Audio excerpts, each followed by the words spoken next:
Welcome to Non-Canon Underground, the show where an artist draws the movie poster for a movie that will probably never exist, while a few resourceful nerds brainstorm the plot. Today's is How's Moving Castlevania, and we voted on Charlie's synopsis on Discord. Charlie, if you could please read your synopsis for us. I sure can. Now that the Witch of the Wastes has perished, her energetic control over the land has ceased, allowing hellish monsters to rise from the wastes. This leaves the wizard Howl Pendragon to resort to desperate measures to protect his kingdom and all that he loves.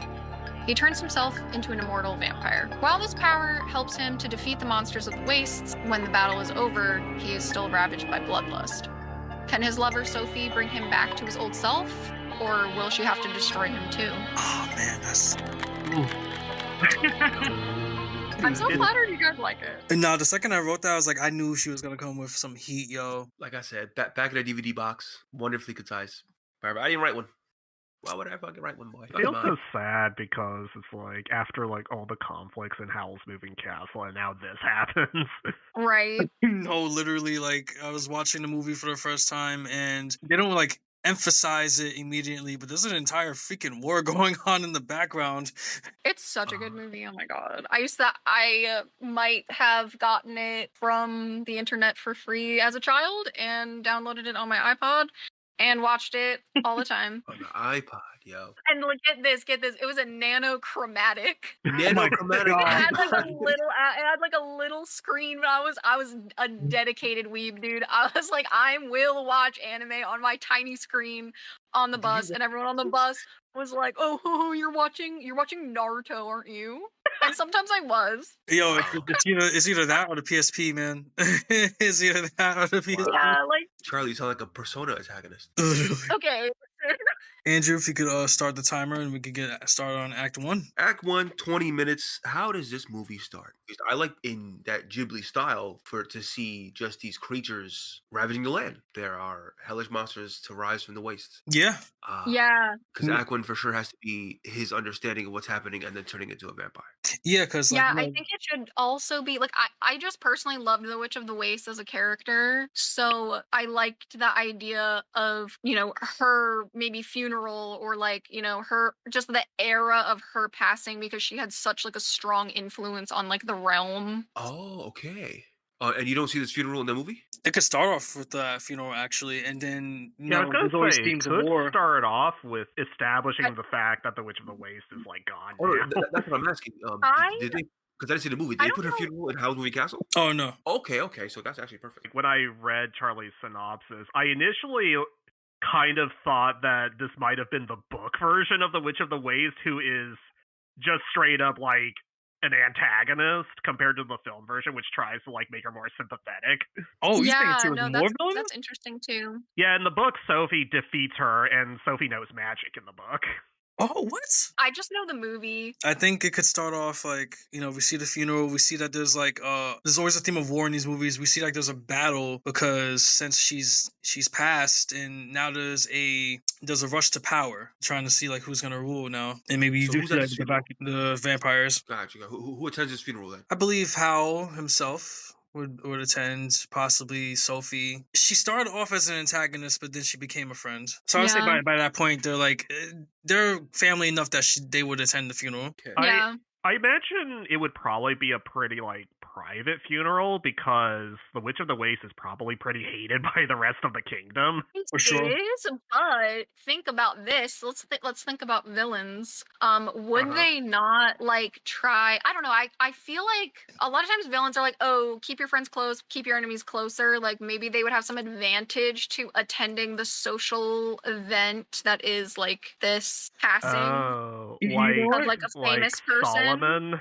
Correct, because she was invited to that event that the king was holding, and even though like she is very antagonistic to a lot of people, She's she so among other powerful and magicians was like invited. influential. I feel like Solomon- villains would flock to another villain's funeral, or like if she's hated, Yeah. people are like, is she really gone? Like, I feel like that would be like a social event almost. Yeah, literally, like, For a oh, villain. I'm happy to see 'cause that she's while- gone, or is she really gone? I'm attending to see if this is actually true. That's really her body or not? She faking her death? Yeah. Conspiracy. While we don't see Solomon much in the film, we get a pretty good idea that she's freaking terrifying. I mean, I kind of got And- that impression from the film that she wields. If Howl is avoiding her, she is like terrifyingly powerful. Yeah. The moment that was established, I'm like, okay, she's some kind of power. So Howl and Sophie will stand above the grave, and they'll be the ones talking shit like that. But they're all surrounded, all these villains, almost in a Colosseum style like way, and they're all just watching. And some of them are like, "Is she really dead? I'm glad she's dead. I don't know, man. She was pretty good." Was Dracula supposed to be in the story, or Howl becomes. I didn't write it like that. Howl becomes, this vampire lord. He turns himself into a vampire with magic, so that he can defeat these like hell monsters that are coming out of the earth in the waste. And then like he doesn't know if he can turn back or not, but he does it anyway, kind of thing. he gambles? Okay. It's like That- exactly. It's a gamble. I wonder how this affects Calcifer, since Calcifer is like infused with Howls' heart. That Oh. is so true. Maybe Calcifer is like a little coal. Oh. And they have Like- to figure out if they can like relight him or like fix him. Turns into like a blue flame and gives off more of like a chill than a warm. Ooh. Because he This would technically become a vampiric heart, right? And that would probably affect the whole entire. sick visuals, dude. Oh yeah, like, and that would probably, like, I assume, like, Howl's Moving Castle, the castle would change in appearance too. Vampire Heart by him starts playing. Oh shit. Yes. Dude, I went to a What's him that dub right concert. there? They were awesome. That's a Toonami dub right there. So I need to ask about this though. When Howl does become a vampire, how does he feel about his looks? Because we know he cares a lot about his looks. Yeah, Ooh. he's very vain. I don't know. I mean, vampires are hot though. Like, he wouldn't look like uglier. Of course. Oh, Like, you know what I mean? Like, I don't think he'd have a problem with that. As long as his hair isn't orange. that could be a conflict because maybe like he chooses to be a vampire and to use these vampiric abilities. The longer he uses them, he might not be able to turn back. But maybe he likes using them a lot because it's kind of like a She-Hulk situation where I like being in this transformation. I look better in this transformation. I'm becoming obsessed with it. Oh yeah, okay. That parallels this woman becoming an older woman and changing her looks. The more he is a vampire, the more he looks like a monster. But he starts out like Dracula, like Alucard, handsome. But Yeah. the more he uses the power, the more he suffers. He starts becoming a creature. Oh, yeah, and then he could have an emotional complex about that. Yeah, because now can he be loved the same way? If he looks like this, But is he still there? Sophie, listen. She gets it. It would just be a Beauty and the Beast moment. You know what I mean? Ah, see, castles everywhere. Question about Sophie: is she a full-fledged sorceress in this? Like, I know I mean, she it is doesn't like use. Castlevania universe, so like it's like, I mean, yeah, I imagine she would have some kind of magical powers. Yeah. Yeah, she could be like a Alright. Cypher. Because in the book, she can use magic, and by the second and third book, she is a full-fledged, super powerful sorceress. I know this isn't really mentioned in the film, but I mean, the film doesn't say it's not there either. No, but I so- feel like the film does imply she is a witch because people the whole movie keep asking her if she's a witch, and then Mhm. she joke, and even Howl is like, oh, not everyone can do that. Like, she like jokes like, oh, I'm the worst kind of witch. I'm the witch that cleans. Like, they kind of allude to that, but yeah, they never actually like It's show her very doing magic. subtle. Yeah, it's very Yeah. subtle. I In the- noticed it because I watched it a million times on that iPod. Okay. So the book does go more in depth into explaining how the magic system works. It's basically like you talk the magic. And I feel like you can kind of see this translated into the film, like when Sophie starts trying to like talk back to Madame Solomon, and then she slowly gets younger and younger as she keeps talking. And then Solomon like tries to shut her up, and then she goes back to being old. Yeah, she's magical. She's just a magical girl. So yeah, she's gonna. I don't know if she maybe learns sorcery. Like, maybe her innate powers show up. I don't know. So what I'm thinking here is that if we are thinking of two different products, then we are thinking of a movie, but we can also think of what if Howl and Sophie are the main characters of a Castlevania game? Then Hell yeah. you're getting It's them kinda- fighting there. Yeah. That kind of reminds me of Jonathan and Charlotte from Castlevania Portrait of Ruin. Yes, yes. If they fight their way back, now they're in the castle, and now he has to decide how he's going to turn himself to a vampire. So I imagine as a method of magic, maybe Madame Solomon has some forbidden arts tucked away in her castle, perhaps? That could be sick. That could be very cool. Perhaps a spooky vampiric pendant of some kind. Ooh. Oh, wait, guys, hold on. What if? Did y'all see that movie, The Brothers Grimm, Yeah. No. Not yet. with Heath Ledger and Matt Damon? Yeah, I that do one. not I know. missed that one. Okay, can I spoil something about that movie? Go right ahead.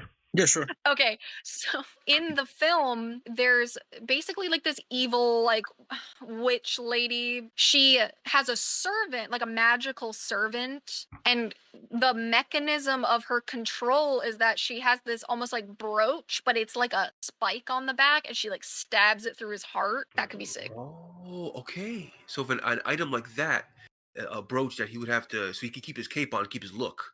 But this thing, it has to be just skin, though, right? It's got to be just skin. Yes. Damn, how does he do that? Maybe he pricks himself with it. I was just about to say, like, maybe like he the just gem pricks is himself white. to get like The the gem is blood white. in. He pricks himself. The gem turns red, and then he puts it on his cape, and he sits there, and the magic overtakes him. And he becomes a vampire. Yes. Dun dun dun. Okay. I can mean, imagine would- some build-up scenes to this. Like, I can imagine Madame Solomon is like trying to like monopolize the magic left behind by the Witch of the Waste as things start going to shit, and Hal is like, wait, we can't let this happen. But where can we turn to? Like, what place would have powerful magic which can give us like an edge in all this? And thus leading to him like trying to find this pendant. So Weezer and Big Doodoo now. What happens to Madame Sullivan at the end of that movie? Did she even get any kind of comeuppance? Did anything happen to her? No, nothing really happens to her. She's not really like a central antagonist, even though she does have traits of potentially being one. But yeah, the story doesn't really focus on her being the antagonist of everybody, even though she might come closest to being one in the film. Yeah, like at first, like we're thinking that it's the Wicked Witch of the Waste, but it was actually her. Yeah. But they only kind of like interacted for like once. Like, the Witch of the Waste is the main antagonist in the book, but the film definitely changes that halfway through, as we saw. Yeah, like the main antagonist of that movie is War. And I guess Madame Solomon, like, she's kind of one of the, like, politicians, like, one of the pillars that's kind of involved in the war happening. And it just happened to be like, they crossed paths, so She's kind of one of the reasons why Howl gets kind of mixed up in this whole thing. So maybe she tries to pull more shit with our film that we're working on. Yeah, because Yeah, I mean- she's what I'm seeing here, the King's Royal Sorcerer who provides magic for the country's military forces. Then using these creatures is absolutely a good show of military sorcery to control these creatures. Crazy. now you're capturing some of these monsters and using magic to control them or make your own. Like, that is not going to solve anything. That's only going to escalate shit. That's probably originally like what could lead like Howard to try to get involved. It's like, okay, these creatures are coming and they're very powerful and we need more than one way to stop it. But now she's freaking getting involved and making monsters of her own. So this is pure chaos going on. So that's probably like the big factor. Like, okay, now I have to become one of these monsters. If this is supposed to be Castlevania, then this story takes place in that castle completely, right? Oh, it could be like the I could kingdom. see- yeah. Because they do leave the castle a lot. I could Gotcha. see like Act 1 kind of being outside the castle and just setting everything up, and then like maybe the rest of the film takes place in the castle, just like in the game. And the castle has maybe just taken on like a drastic change since his change. Yes, Yes. because it's linked to Calcifer. So once he becomes a vampire, and Calcifer goes to that cold blue flame, everything around kind of like represents that as well, and it becomes more gothic. Should we just change the names of everything and like make this a book? Right. I could imagine Solomon maybe trying to get Howl again, because Howl's kind of, well, I assume he's kind of in a mentally weakened state now, because she tries to use that like crazy spell where the Star Children start dancing around him in her attempts to capture him. Yeah, so I think that we got our first act right there. I think the only thing I feel is missing so far is that I don't feel like we've talked about Sophie much so far, and she's supposed to be the main character. There goes 20 minutes. So yes, I guess what we should be worried about would be his decision. His decision to be doing this, and Yeah, we should you get know her- what? She'd be pissed. Yeah, I was She'd gonna be say so Sophie could be mad at against him. it, She'd be and like, I he. cannot believe you made this decision without me. Maybe Howl's just like, oh, but I'm scared to face No, Sophie he would- about that. It's just, He would absolutely be like, she would never let me do this, so I have to do it anyway. And then she's gonna be like, God damn it, Howl, now I gotta clean up your mess again. right? Again, I'm cleaning up your messes in this goddamn castle. Just pulls out a broom and just be like, I'm gonna whack you on the head with this. Yeah, Everyone else is scared of him, but yeah, she's just smacking him with a broom. we could see like throughout like the whole first act, she's like complacent to let him do that. Like maybe it's like an idea he's had, and even now she's like, "Oh, you see what happened when Madame Solomon tried to use them, and look what's going on now. Yeah. It's even worse." And he's still like, "Well, I can still do it." Like it's like, and she's just very against it. Yeah. No, Sophie would be, like I said, she would be so mad. And literally, like one night, maybe he did it, and then how they all found out was because he did that. He started transforming, and then of course Calcifer's reaction to it, and then that's when everybody just wakes up and sees what happened. Yeah, you know what? How would do some shit like this? Now I'm thinking about it. Damn. Hey guys, I have this crazy idea. Yeah? Like I said, just change the names, throw it up on Amazon Publishing. It's totally not fan fiction. You know, since Howl is a vampire now, I imagine he has achieved some kind of immortality then? You know, it could be like in Dracula Untold, where there's like a time frame. No, wait, was there a time frame in Dracula Untold? I think, oh, that's right. If he could avoid drinking blood for like 3 days or something, then he would revert back to normal. Yes. Oh. But if he drinks blood during the transformation period, then he will be immortal. So, bloodlust could be like a factor. Gotta be. It's in the description.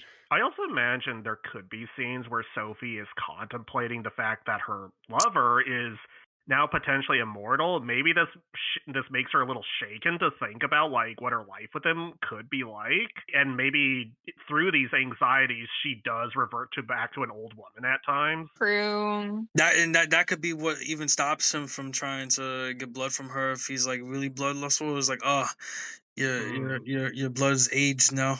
Or maybe that'll snap him back to reality. Like he sees her as the old woman again, and he's like, "Oh my god! Like I'm negatively affecting her by what I've done." That could be a moment, because it could have been like, I haven't seen you age in years. That's what snaps him back. Is like, you have not And done then he's that like, in "I years. can't go and I on caused that." without you. Oh. If I was immortal and you died, oh my god!" Right? But, you know, maybe that can also be a moment of empowerment for Sophie. She grows old and she goes, look, Howl, look at me. I am not afraid of aging. I am not afraid of death. Actually, true. And you know what? Maybe Howl secretly kind of likes being a vampire because he's immortal and he'll like never age, and he's superficial. Like he never wants to like look old, you know? Yeah, and he gets to run away from death because he's always been known for running away. Exactly. And then so Sophie's the one that like brings him back and is like, I can't be selfish all the time, you know? This is getting deep, guys. This is so good. This is getting This act could be like a conflict of like just himself. Was like I was mentioning that before, like how he's very vain. Maybe him being a vampire, like, oh, my looks are better now, and I can be like this forever. You say?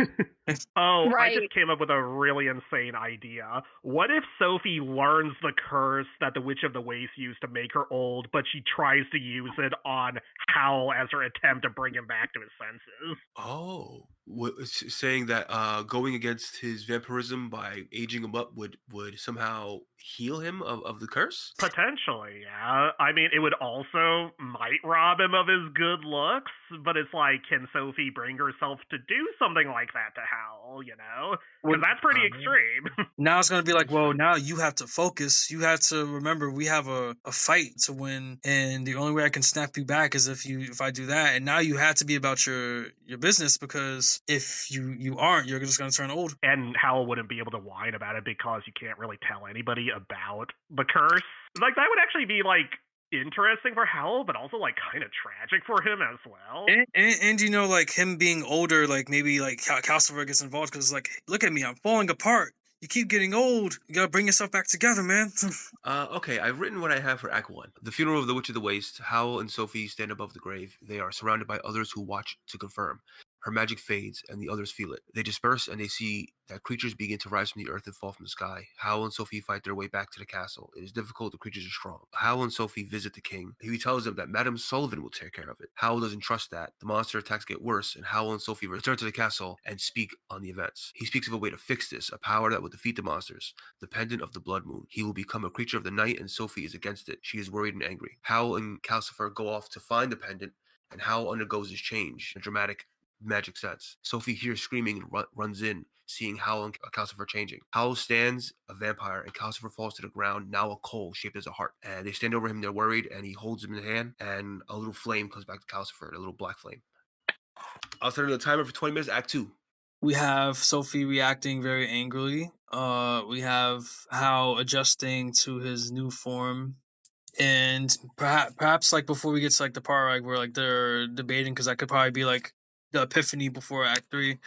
We could have him trying to go out and stop some of these battles out there with these creatures going on, and maybe when he's trying to save people, his bloodlust kind of comes out because he'll save somebody and then like almost bury his teeth into them because he's having craving for blood. There's got to be that romance, though. Because that movie, I didn't see the movie, but from what I understand, that movie Period. is more I'm so focused on glad romance. someone else said that. Yeah, like this, he'd go out and fuck shit up, which I think that's why I wanted to have monsters invade the castle and add a little more Castlevania to it. Because if they're in the house, if they're in the castle, then there's more moments where they can talk and be romantic, and things can happen that way. Oh yeah, true. And you know, it could be the castle because he does teleport the castle everywhere. So I also imagine maybe this new version of the castle is like Castlevania, where it's got so many different crazy rooms, but perhaps like Sophie treks her way through each of the rooms through the castle, trying to make her way up to Howl, and each room is kind of like a weird void, I guess, that like personally challenges her in different ways, perhaps.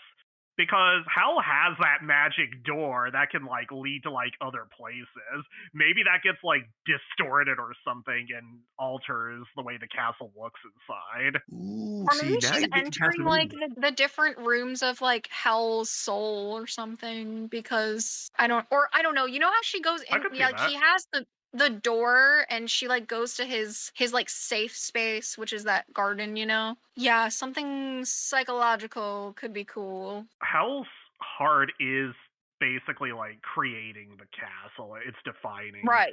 the castle. And in Castlevania, the castle itself is like a living being in itself. And that's kind of why so many of the rooms in Castlevania are so wildly different and crazy. Also, I love the idea of her ascending the castle and like he's at the top, because it's kind of just reminiscent of the platformer games of Castlevania. literally. Like Hell going yeah. up. If we were to imagine this in like Hayao Miyazaki's like Ghibli animation, I can absolutely see Sophie just kind of like making her way up like all these stairs in Ghibli fashion, because we've seen that happen in the castles of his other films. Just like characters trying to make their way from ledge to ledge. Yes, because this dude, if we're thinking of this like a Castlevania game, then this is the point in the video game where now we do not play as Howl anymore. He is now the Dracula role, and so we would be playing as Sophie. And if it turns into that, then the theme of her moving to the castle and moving through these rooms that reflect his soul, reflect who he is, then essentially it becomes her mission to get him back, and he's doing what he has to do. he could even be out there fucking shit up, but she's the one almost solving this castle to get back to his heart, which would be the end of that. And you know what? This is dope because this actually mirrors how the first movie is, because the war was a topic in the background, but the movie focused on these characters. Speaking of characters, what if one of the rooms in the castle is a library, and that's where Sophie finds Markle? Because I assume he was in the castle when this whole shit happened. Maybe he gives her something for her journey. Okay, Mark. Okay, little guy. He looks like the kid from Wrath of the White Witch. Kuni. So what happens when? Try to get your romance hat. Get your romance hat on, man. Try to get that romance hat on. Yeah, so I was gonna say, like, what happens when she finds him? How will she convince him to snap out of it? Well, we have to know how this thing curse breaks. If it is a pendant that's something from the castle and he's wearing it, then something with this pendant has to be done, because an item turned him into a vampire. If it was just magic, then it's got to be something. But the pendant or magic of love. Well, as a professional vampire, no, I just think the whole thing with like a vampire romance is they're like, there's tension. They're bad. You're not supposed to like them. They're trying to eat you. Like, there's like a tension where like you're not supposed to like each other and you're not supposed to get along, but they're a sexy vampire. So you make it work. I don't know. I feel like there should be an element, I guess, of maybe the forbiddenness, or she's like, I don't approve of this, but also like, like, I don't know, you're like really fine. I can imagine this kind of feeling like a slap in the face for Sophie, considering she spent her whole story before just being like, oh, I'm not pretty, nobody would ever want me. I don't know. She's like a very different woman with Howl, I feel like. Yeah. And she realizes that she's beautiful and like, like it's what's in the inside, which is why her performing that same spell on him to try to like snap him out of his vanity, it speaks volumes, because it's like, I like the person you truly are. I don't care how you look. What if Markle has been like looking through the books and found the curse and how to apply it, and he shows it to Sophie? That'd be perfect. That would also give him something to do in the story too. Yeah. And in the library. I'm kind of thinking of like the librarian from Castlevania Symphony of the Night. Yeah. Yeah, that works. He's just a weird old man is just there, and he's all like, oh, Master Alucard, what can I do for you? What are you buying? He knows Dracula's his master, but he doesn't really seem to mind like working behind his back just to serve Alucard as well. Are you implying that he's simping for Alucard? I mean, Alucard is like, what, hundreds of years old? It don't matter. We like DILFs out here. I actually prefer Dracula over Alucard. Oh. As a person or sexiness? Both. Oh, shit. Dang. You know what? I was having this debate in my mind a few days ago. I don't know what my definitive answer for that is. Alucard for sure. I could have just imagined hugging him and kissing him, really. I could imagine being with him and being next to him and shit. I feel like most people pick Alucard. Yeah. Like, most people find him more attractive, but I don't know. I don't know. Dracula's passionate, man. I mean, I imagine also because Dracula's, well, kind of a train wreck in himself, so... If I'm feeling submissive, yeah, maybe Dracula. Here's what I got so far. Act 2, Howl and Sophie speak. She feels he is different. Does not feel his life anymore. The castle changes and it grows dark. Howl says he is stronger now and grabs her hand. Her heart beats fast and she is lost in his eyes. But then she feels his hand is cold and she pulls back. Howl is hurt by this and Calcifer burns. Howl leaves through a door and Sophie is pulled through another. Yeah, because he does have these breakdowns that alter the reality that surrounds them in the castle. So that actually could be a good reaction. He reacts to her reaction very badly, and then he kind of leads him to spiral, and then that's when those gates open. Yeah, that's perfect. So who are we following right now? Are we follow Sophie or follow what Howl's doing? We go to the library, right? Yeah. I was thinking, should we bring in Death from Castlevania, since he's such a big recurring villain? Oh, Death. Those are important scenes when when someone like Alucard or someone the main character is talking to death and just describing what has to happen. Oh my gosh! Maybe the only person Like- that he can talk to about being a vampire is death. Like maybe this version of Death kind of rose from like the wastes with the other demons, and he's kind of like, you know, the higher in command, you know. Oh, Oh man, he's in the castle because No, he's like you've been trying to escape me for a while, Death is such a jerk. asshole. he knows that he can't meet him. He knows he now appeared before Howl because Howl will not see death ever. He paid him a little visit. Is he Like, still a skeleton? Uh, Because the Castlevania skeleton, death is just straight up just the Grim Reaper. yeah, Yeah. The Grim, okay. you How totally. is Selphie going to make her way through all these dangers before she even reaches Howl? What are Sophie's powers? We talked about her magic, but what would she be if she was in Castlevania? What would her move set look like? Yeah, see, that's the part I don't know. The Sophie I'm familiar with was not using magic. I Well, she could had more. see her being kind of like Sypha or Maria. Yeah, I was imagining like Sypha kind of. Like maybe maybe like in the library, she takes a moment to like learn elemental magic, so she has some basic attacks and like can get through. Oh, that's perfect. Oh, that's actually great.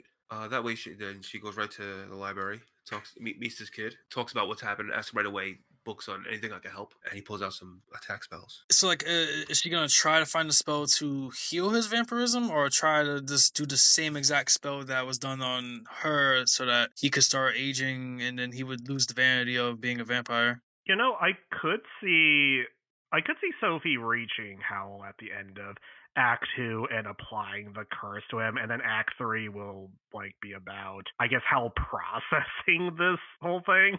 It's a good way to get death back, because once Howl's getting older now, then he's like, oh, I thought I wasn't going to take you, but now it's just a little different now. Yeah, he truly pops up as an antagonist when that happens. All right, so where do we leave off? Sophie in the library, and I'm trying to think Ghibli over here. She's in a library where Markle is hiding. She finds him and they talk of the changes. Markle shushes her and says there's a monster inside the library. Markle hands her a book of spells and Sophie tries to learn them real quick. She summons a fireball and accidentally draws its attention. A chase happens and Sophie turns around and actually throws a fireball, kills or destroys this thing. Eviscerates. I can imagine it being kind of like a shadowy evil spirit looking kind of monster. Maybe one of the rooms she treks to next is like a garden or something, but it's like demonic now. Oh God, freaking evil child garden. Yes. A garden's nice. A garden's nice. So you get a little scene where she's looking at flowers or roses or something like that, and it's withered. And she's telling Marco that if it's still withered, it can still be beautiful. It's just that's beautiful about a rose that it's gonna die. Yeah, and it could be reminiscent because like there's always in House Moving Castle there was always a spot by a lake that they would always stop at, and they would either have lunch or do laundry.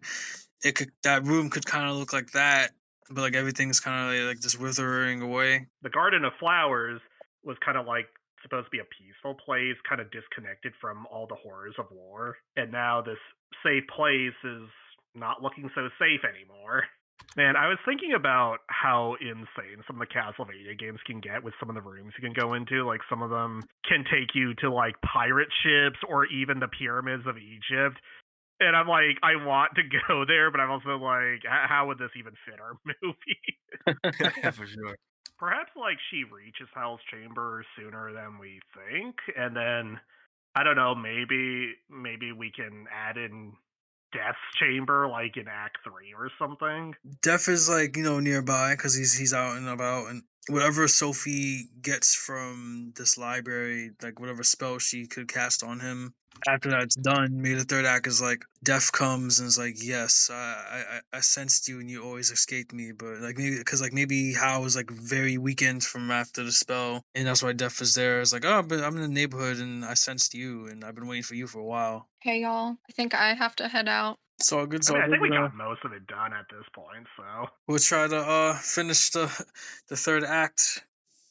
I believe in In your you. grace. All right, goodbye. All right. So did we establish if she's trying to commit the same spell that the witch did to her, or is she trying like something else? I think she's gonna try to cast the same curse, yeah. Which I imagine would be pretty heart-wrenching for her, because it doesn't sound like it's magic that Sophie would want. Yeah, definitely not. and I can tell that's like definitely heartbreaking for her that she has to do this, but like she has to resort to this because there are people trying to get into the castle. There's crazy shit going on outside, and Howl is like the most powerful defense against this, and he's like not himself. I wonder if the garden room should have like visions of the meteor shower with the star children, make her reminisce back to like when Howl like got his star children and created Calcifer. Like she could be thinking like, Howl, you are always taking your heart out, or He wears his heart on his sleeve, literally. you're always selling your heart for power. That's why Calcifer's always freaking tired, man. Here's another curse. May all your bacon burn. May all your blood be stale. Man, this is a really sad story. Yo. That's Gilby, man. That's Ghibli. That's Ghibli. I wonder if there should be one more room which is like really demonic looking, like there's lava in there or whatever. Yeah, that's the good part. That's the good part about like her basically montaging up to the top of the castle. She could pass like all types of all manner of room. Like I can imagine she just steps in, she sees it, and she's all like, "So this is what the castle has become." Calcifer's like, I can't control anything because like I'm not me anymore. Like I could imagine like some of the previous rooms, like she can recognize some things about it, but then here's like the first room that's like completely unrecognizable to her. Maybe like the closer she gets, like the less recognizable. Here's what I have for that other part of Act 2. She summons a fireball, accidentally draws his attention to chase. Sophie fires upon the monster, destroys it. They leave through a door and enter a garden. Sophie doesn't want to burn the already dying garden and learns to freeze the monsters. She finds a rose and tells Marco that a rose is beautiful even when withering. That's what makes it beautiful. She remembers the Star Children and Howl's heart. Howl flies back into a window covered in blood. He's met by death, and they speak of mortality and power. Howl thinks of Sophie and watches her through a sphere. She moves to the castle fighting. Death warns him that if he goes to her, he will lose his power, and they will surely meet again. Sophie finally approaches Howl, and it's confrontation time. Yeah, so my fucking God. That was 20 minutes for Act 2. And yeah. So I think what's needed is a couple more scenes of her moving to the castle. Show a couple more rooms that you guys mentioned. Maybe one more scene of how like really out there destroying shit. Him coming back and them having an encounter. Yeah, show that time is of the essence and time is running out. So right. Back to Sophie, who's with Markle. So it's them two. What are the rooms that does she see then? She's already been to the library, the garden. The hellish looking place. Hellish looking place. I was thinking of Death having his own chambers too, but I guess that could be saved for after. Yeah. Death Chambers. Death Chamber. That sounds metal. That shit sounds great. I'm sure if I look up Death Chamber right now, I'll find fucking 3 bands. So how would this movie look then? Going from that to that, like Howl meets with Death, gives him that crazy warning, and then now we're back on Sophie, Castlevania style, moving through this shit. What's in this hellish place here? She's jumping on platforms above like lava. Yep, her Marco, or if Marco's still with her, she's trying not to drop Calcifer and everything. Like everybody's just like struggling to get across. Have Vampire Killer from Castlevania playing. Shit, hell yeah. Calcifer is complaining like how he always does. Like, oh man, what are you doing? You almost dropped me down there. That's not cool. That's not cool at all. He's cool right now. He could use some heat. Oh, you know what? What about some new characters? Who's pulling up? Who's pulling up? Something goofy, because I forgot what you call them. Calcifer's with Howl. Maybe giving Sophie one. Maybe giving Sophie a creature like I wrote down right here, a winged table with googly eyes. I mean, maybe one of the spells she creates like an animal companion and just be kind of like Maria from Castlevania Rondo of Blood. Yes. And I mean, that's not out of place for Howl's Moving Castle either. Maybe at one point she trips and almost falls in the lava, but she quickly conjures up like a phoenix or something out of the lava, and it rises out of the lava and like saves her. Oh shit, that actually would be pretty cool. Castlevania creatures are always regular ass animals, like a regular zombie, regular wolf, regular fucking. So she's riding a phoenix kind of thing, and maybe that's like when she finally gets into Howl's chamber. Maria had 4 companions with her. They represented the four symbols: the phoenix, the dragon, the tiger, and the turtle. Gambu, Byakko, Suzaku, Seiryu. You know what? Her writing said familiar into her chamber could be reminiscent of how she just bursted into the castle with that plane. Oh yeah. and then Calcifer could like even make a call back to that as like, you really need to stop crashing flying objects into me. Now I'm just imagining like Howl's chambers has like two big, magnificent, grand-looking doors, and then Sophie just bursts into it and knocks them both off their hinges. Literally, and then that's the metaphor right there. Is like you're knocking me off the hinges. I'm imagining Howl is just not phased by this. He's just like, well, who have we got here? Oh, you know what? That actually serves as some like very subtle foreshadowing, because if like you see like this gate to heaven, and Sophie just like bursts through it with this hellfire, kind of foreshadowing that she's going to commit this spell on him. Like, I imagine Sophie first tries to use words to just talk him out of it, and it's just not working. And she realizes, well, it's getting worse outside the castle, and so she's kind of crunched for time. Like, she can see out the window that the kingdom of Ingary is, like, literally on fire. Like, I can imagine she's just being like, oh, look at this. Is this what you, like, want happening? Like... What did... She wrote down here... Hellish monsters rise from the wastes. What if Death swoops in and thinks like, oh, why don't I look at this poor old woman? Like, why don't I put her out of her misery? Like, raises his scythe. Yeah, and that could be his entrance right there. Like he like Howl's just like looking down at her, and then like in his teary eyes they look up, and he sees death just hovering over them. It's like Sophie's about to cheat Death here, literally and figuratively. There's more than one way to take your heart away from you. Because she ain't just a feeble old woman, even when she's old. That could be like a fight with him and Death. It's like he's like, no, I refuse. You will not take her. What would you say this practically is like Act 3 at this point? Oh yeah, this is definitely Act 3. This is like what we're doing right now is basically the climax. Oh, okay. There we go. What if Sophie does manage to alter the curse and, well, more just make it a spell, and in doing so, it actually affects and alters Howl's heart, thus transforming Calcifer into a new, more powerful form? What if, like, her love reaches to him and it completely transforms his heart into something more pure, perhaps? Something more powerful? And maybe Calcifer starts burning white hot flames. I was just going to say a white flame, like a pure flame. Calcifer in this state begins giving off energy that's like similar to holy water, which Death is not going to like. Oh man, that actually does sound pretty dope, and that's how Howl is able to fight him. Ooh. Maybe like you kind of see him in almost like angelic form. I could see Death being like, oh, what is this? And then, I don't know, maybe like Howl or Sophie just like chucks Calcifer at him and he just burns from it. That does sound pretty dope. That shows like the purification of a Howl's heart. I could imagine like as Calcifer burns almighty like in his new form, the castle then changes all around them. And maybe that's what drives the whatever vampires or monsters are inside the castle, that's what drives them out. Or maybe that it just straight up like eviscerates them. Maybe like flowers just start growing across the vast fields or something.